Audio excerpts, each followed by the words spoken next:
top 10% of programmers would be tremendous. Degrees will help, but then also, I mean, experience, like there's no substitute for experience. Salary is not the only thing. Just, you know, as you're weighing options and offers and all that, just make sure and look at the total package, you know, because there's some things that, you know, you might not think of that can be meaningful for folks.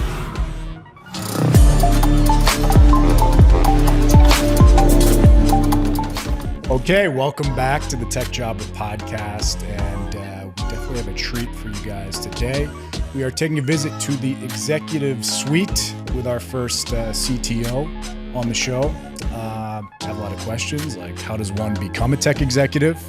What's it like making decisions that are, you know, potentially costing or making the company billions of dollars?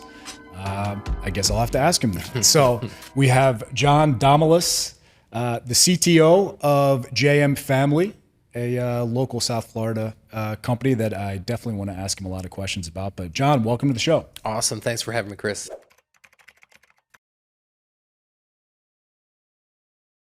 It's a great question. A few things in no particular order. So one, I'm also a big fan of Python for a number of different reasons. You know, one is it's a good programming language to learn. It's got a relatively smooth learning curve, so you can get into it, you can start to get productive, but then you can keep learning. It's a bit of a utility language. You can use it for data, you can use it for scripting and things like that.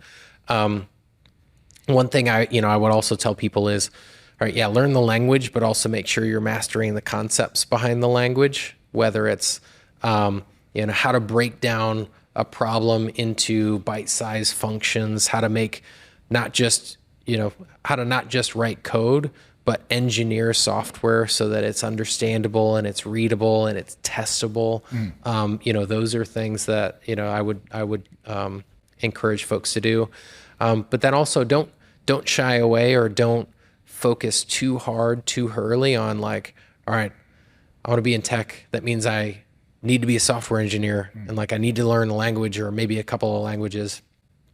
Make sure that you're learning some things that are tangential too, whether it's, learn a little bit about networking, learn a little bit about cloud. Well, learn a lot about cloud. That's another one that, whether it's AWS, GCP, Azure, like learn the concepts and then you'll be able to apply those concepts, whether it's, Azure Compute or an EC2 instance. Some of the things, especially on the infrastructure side, are more analogous, but again, the concepts of cloud, learn a little bit about cybersecurity, learn a bit about data, whether it's databases, data warehousing, data modeling.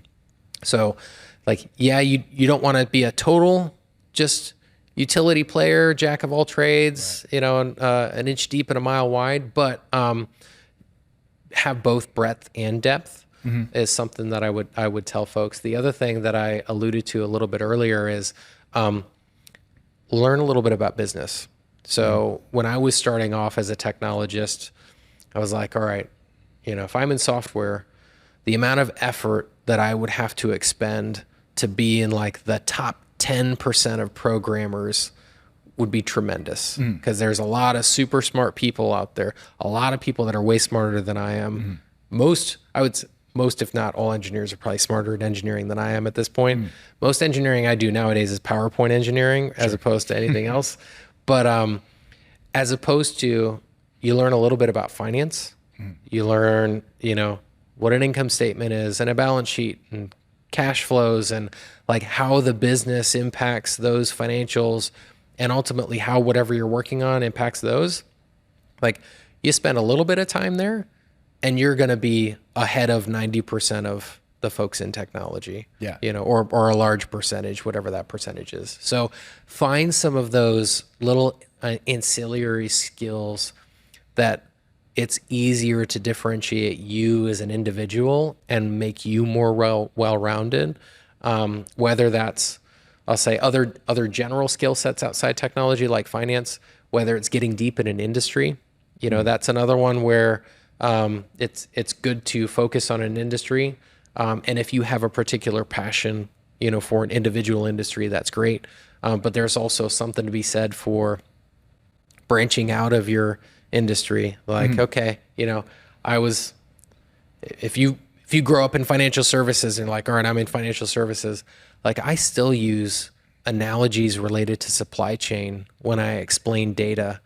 And like, whether you're in financial services or whether you're in automotive, like people just get it. They're like, you think about data and you think about data warehousing and last mile delivery, just like, all right, you order something from Walmart and it, gets to a fulfillment center and maybe the local super center, and then a truck actually has to get it to your door. Same thing happens in data, where you can have a data warehouse, but like, how do you actually get that last mile of the data delivered to the business user? Right. They're like, oh yeah, that makes a lot of sense. And like, because I was exposed to a lot of concepts related to supply chain, like that's helped round out my thinking, even, for no other reason than to be able to use analogies.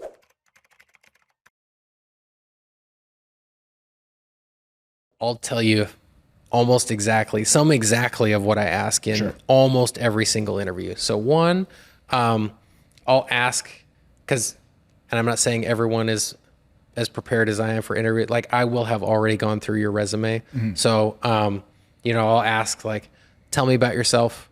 And I'll typically also say something to the effect of, you don't have to drain your resume because I have read it, but if there's anything that you want to highlight, that's an opportunity for you to pick out, very specific, whether it's, hopefully you will have already researched the company and the role.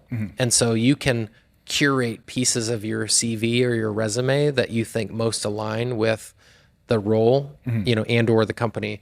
So like, that's your time to do that, as opposed to, all right, I just told you I don't need you to drain your CV, but yeah, you're going to start from your childhood and you're going to take me through. So that's one thing I almost always ask, regardless of the actual questions. Tell me about a time when X, Y, Z. As much as you can, I'll say, bring me into the room with you. So instead of I was here in this role and the team did this and the result was this, like that's your time, where I'm really trying to understand, like, what did you individually do? How do you individually handle situations? So as much as you can get into, specifics, that's something that I really look for in interviews of like, all right, what was the impact? Like if you wouldn't have been involved, would the outcome have been any different? So that's something. And then, I always like typical how you ended the interview. Like I almost always try and reserve a decent amount of time for questions from the candidate. Yeah. And I'm not looking for like, you came up with the most brilliant question, but it's questions that indicate that you've done your research. So, things other than like, oh, what's it like working there? Right. Or, like, tell me about the team. It's, as much as you can demonstrate that, you really are trying to, it's going to sound, I expect you to be interviewing me as much as I'm interviewing you. Right. Because we want to make sure that this role is a fit for both of us. It's not just, I'm trying to get this job because I want a job. It's like, nope, this is a role. And if you're not excited and happy and know what you're walking into, don't want you to be, disappointed. And the converse is true. Like, I want you to be so excited about this job or this role coming in from day one. So I'd say, those are the three big things I would say from an interview standpoint. So one, pick out ahead of time, some of those curated things from your CV or your resume that align to the role in the company. Two, be specific and, really give examples that demonstrate what your individual impact is and gives the interviewer an insight into your thought process. And then third, hopefully in your interviews, people are asking for questions from you. So, don't phone it in on that portion. Don't be like, oh, all right, I got through the actual interview. Now we're in the part where, I get to ask them questions. It's still the interview. It's still part of the interview. Showing yourself. That's exactly right. Give me an example of something they could ask. I'll give you an example of a compare contrast of like, I'll say a normal question to a really differentiated question. A normal question might be, what's the culture like there? Right. okay, I can do my best to try and explain it. I'll explain it probably very similar to I did to you. A way to make that a lot more impactful is to say, well, the culture at, the place I'm working at now is XYZ. Here's what I like about it. Here's what, sometimes, I don't like about it. Kind of explain the culture of JM, and kind of how that relates. And it shows a couple things. One, it's almost the same question. It's like, hey, what's the culture? You're getting at the same thing, but it demonstrates to me that, you've thought deeply enough about the culture and you're introspective enough to relate how that impacts you and your job satisfaction, that now I can more surgically guide my answer to say, well, here are things that are similar. Here are things that are way different. Here are things that are different that align to what you like about your current culture. Here's things that are different that maybe, you could look at in a different way. So again, even just that little couch or the added personalization of the question, can go miles and turn like a, hey, what's your culture like, to like, hey, my current culture, here are the dynamics. Here's what I love and here's what I don't love. How does that relate to the culture at JM? It makes it that much more personalized. Yeah.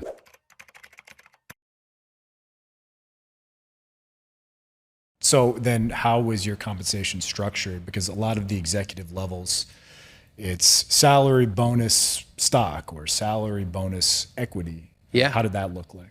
Yeah. A lot of how the compensation structure works, and this is for a lot of non-public companies, is the mechanics are similar.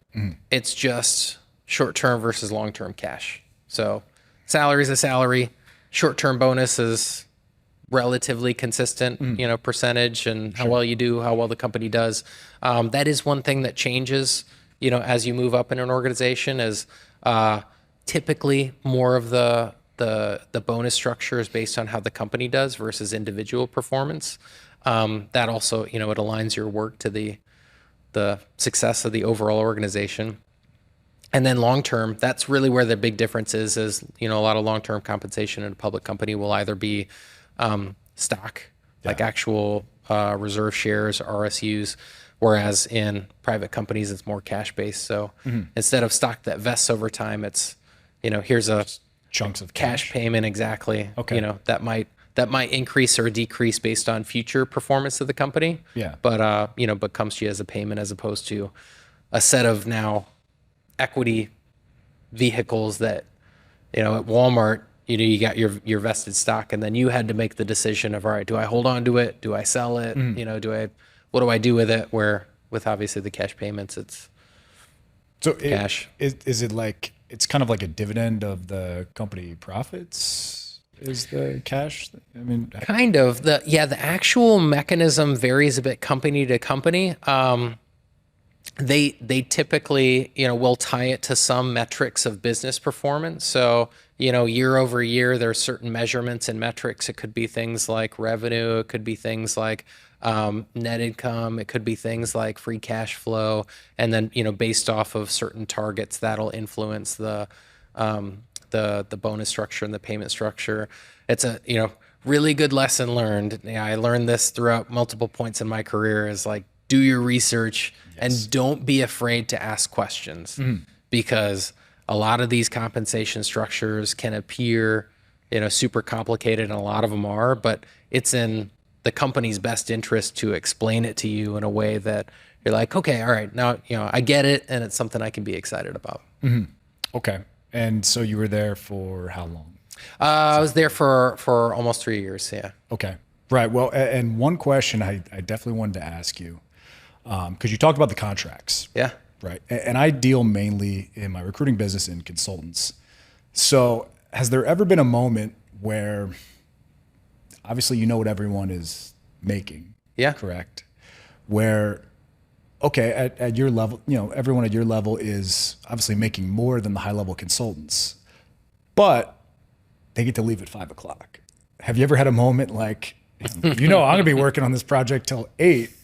This guy is making really good money, and it's 5 o'clock. He's walking out the door. Yeah, it's funny. There have been a bunch of different points in my career where I've calculated like my the hourly equivalent. And I mean, and part of it, and this is another thing we were talking about earlier. It goes back to like what's the holistic picture of what you as an individual want to be satisfied in a particular role. Like compensation is one thing, and like I can talk about compensation structures. There's like all kinds of different, different things and different widgets that go into those. But then there's, all right, how much, energy do you get from what you're working on? Like what kind of leader are you working with? Like what opportunities do you have to develop yourself? The work-life balance or work-life integration, flexibility, how much can you leave it at, leave office at the office versus you bring it home with you. Exactly. But yeah, it's funny. There certainly have been a few points, certainly in my career where I'm like, yeah, I'll be here all night. Or like, man, I bet they don't get, calls at 2 a.m. on the weekend. But, no, they're home. Exactly. They're watching TV. So, all right, well, John, listen, this was awesome. I'm so happy we made this happen. Thanks for making the trip down. And definitely check out JM Family, a technology company that you probably didn't know about before this, but you should definitely check out. So we'll catch you guys next time. Awesome. Thanks for having me.